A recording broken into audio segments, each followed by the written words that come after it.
Bonjour à tous et ravi de vous retrouver ce matin une fois de plus pour une nouvelle édition de la Revue de la Presse.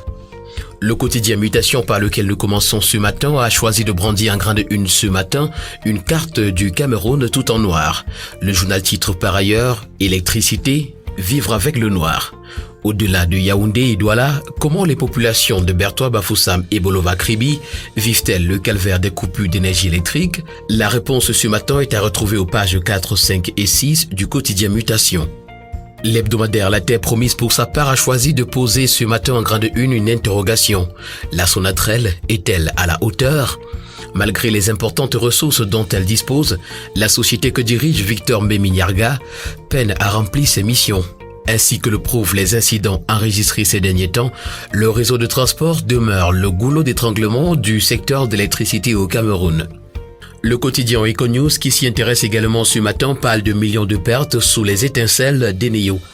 Les clients de l'opérateur de distribution d'énergie électrique font des premiers bilans des pertes enregistrées. Au sein de la population, les voix s'élèvent pour dénoncer cette situation aux lourdes conséquences sociales et économiques. L'hebdomadaire La Cloche, qui paraît également ce matin, tend à rassurer les populations. Gaston Elundou Essomba annonce la fin du calvaire. Le ministre de l'Eau et de l'Énergie apporte des explications pertinentes aux coupures intempestives de courant observées dans quelques villes du Cameroun, particulièrement dans les régions septentrionales. Il a instruit Eneo de prendre des mesures urgentes pour pallier à cette situation. Opinion également dans les colonnes de La Cloche Hebdo ce matin, Joseph Feuteux, l'ancien pilote de Paul Biya, parle d'Olivier Emmanuel Frambilla. Magistrature suprême du Cameroun, quels atouts présente le mouvement franquiste, s'interroge le journal. Et puis direction de la police des frontières, le commissaire divisionnaire Aladi Zakari Yaou, officiellement installé. Acteurs politiques et mesures barrières, tests négatifs, titre ce matin le quotidien Cameroun Tribune. Alors que le discours sur le respect des gestes de prévention contre la Covid-19 continue de rencontrer l'insouciance des populations, on n'entend pas beaucoup de voix se joindre à celles du gouvernement et des professionnels de la santé.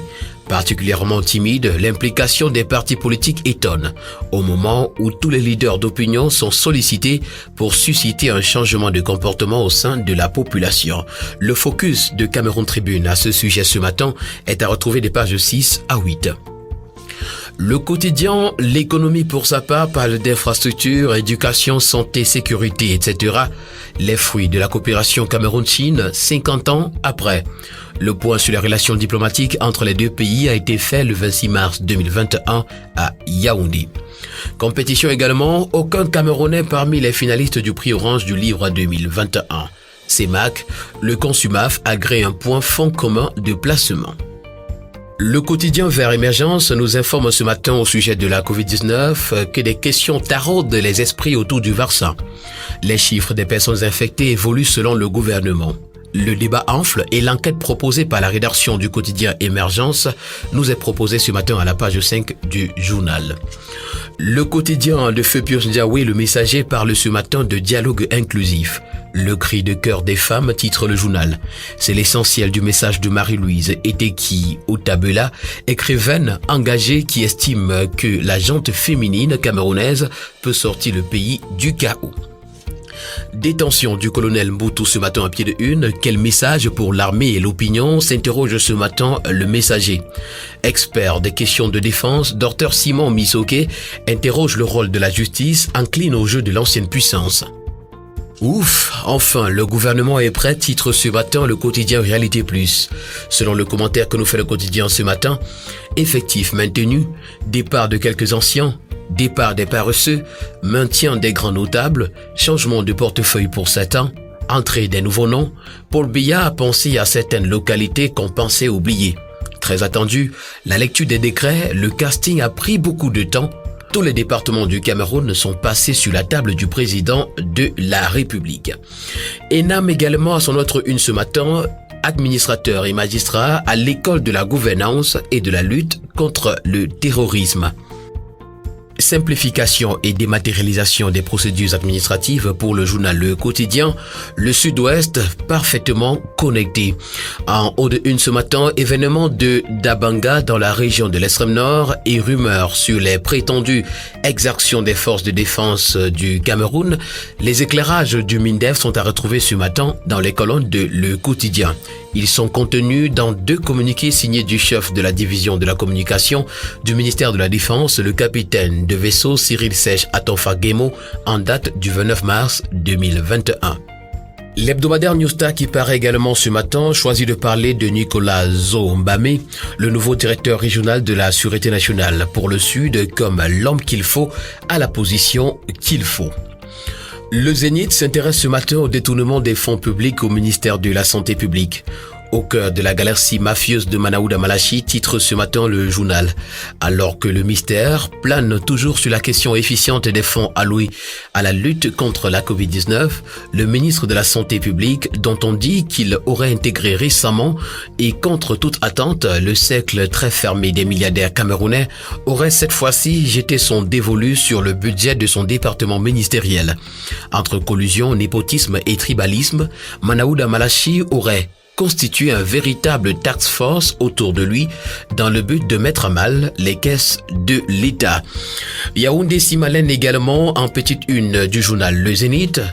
L'aéroport se dote d'une nouvelle centrale électrique. Hôpitaux publics, le problème récurrent des scanners. Et puis à Yaoundé, insécurité galopante à Anguissa. Denrées alimentaires pour le quotidien Le Jour, le pain, le poisson, le plantain plus cher. Selon une note de l'Institut national de la statistique publiée mercredi 24 mars 2021, en février 2021 et comparativement au mois dernier, l'indice des prix à la consommation finale des ménages progresse de 0,3% après avoir légèrement baissé le mois dernier. Filière bois également, où sont passés les documents sécurisés, s'interroge ce matin le quotidien d'Aman Mana. Le journal Essentiel parle également ce matin de Covid-19, faisons-nous tester. Dans un contexte de recrudescence de la Covid-19, le ministre de la Santé vient de publier la liste révisée au 28 mars 2021 des sites habilités à faire des dépistages pour la pandémie. Ces sites de dépistage du Covid-19 sont rattachés au district de santé à travers toutes les régions du pays. Les dépistages, faut-il le rappeler, sont gratuits. Le journal Sa Presse qui paraît également ce matin, titre en grain de une, qualité des produits et surveillance des marchés, l'ANOR en campagne de sensibilisation à Douala. Le journal Afrique Performance qui est également un kiosque ce matin parle du programme C2D.